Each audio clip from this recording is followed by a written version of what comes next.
Moving on, Maruti Suzuki's sales in the month of November grew as much as 14%, which was in line with what the analysts were estimating this time around. The company also intends to ramp up production at its Gujarat plant.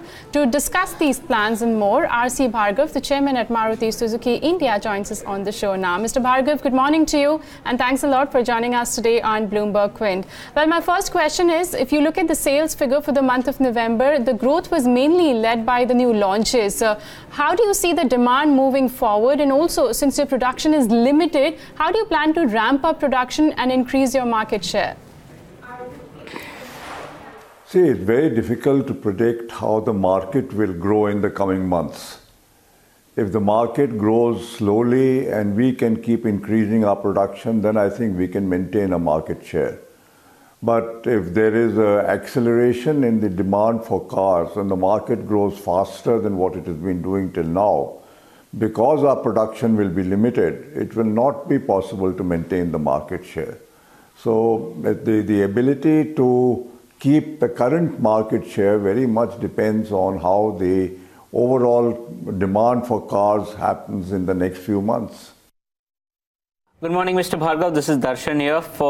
Can you tell us for the Gujarat plant, by how much do you see capacity getting ramped up since the new launches have been seeing a long waiting period and with the growth getting constrained? What do you have to say about that? See, the total capacity when they run that unit 2 shifts will be about 20,000 a month, 21,000 a month. So they've started a second shift, and as the second shift builds up, the production will increase from the current levels and should reach 21,000 maybe in the next 4 or 5 months. Mr. Bhargava, will you look to hike product prices since all major commodity costs, excluding rubber obviously for you, have been increasing? See, certainly the increase in the commodity prices has an adverse effect on the total cost of production. But to some extent that has been offset by the hedging which we had done earlier in the year. Whether there is a need for a price increase or not is something which will depend on the totality of all the factors, including the impact of higher production. And I think that decision will be taken only as we go along from time to time, whether there is really a need for a price increase. Mr. Bhargava, on the electric vehicle front, your parent Suzuki has already announced a tie-up with Toyota. Do you think for the Indian markets, Maruti will play a key role in selling electronic vehicles? No, I don't think the decision to start on electric vehicles can be delayed any further. The government policy on this is very clear. And I think it's necessary for car manufacturers, and especially for Maruti as the #1 car manufacturer, to conform to the government policy.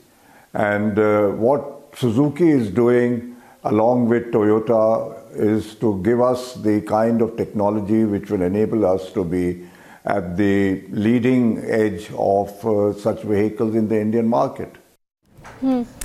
By when do we see EVs being launched in India? Any timeline that Suzuki has indicated? Well, what that press note from Suzuki indicated was that the start of production of electric vehicles here should be somewhere around 2020. Okay, the new Swift Dzire is doing exceptionally well in the marketplace. Can you tell us how much is the order book and also the waiting period for this product? Also, what are the production ramp-up plans here? Well, I'm not sure if I have the latest and the most current figures on these, because these would be more available with our marketing guys. But as I understand it, the demand for the Dzire, the new Dzire, is very high. There is a waiting list, and we would be ramping up this production, I think, to something close to 20,000 a month. Mr. Bhargava, we were going through the CLSA report on Maruti, which said that SUV is a segment where Maruti is lagging and competition is expected to intensify here. Are you coming out with a product shortly in this segment? We will certainly launch a bigger SUV because the one we have is now under 4 meters. We will launch an SUV higher than 4 meters, but it's not going to happen in the next few quarters or the next year or something like that. It's going to take a little bit longer time than that. All right, Mr. Bhargava, we appreciate you joining us today and taking us through the month of November sales, which registered a growth of as much as 14%.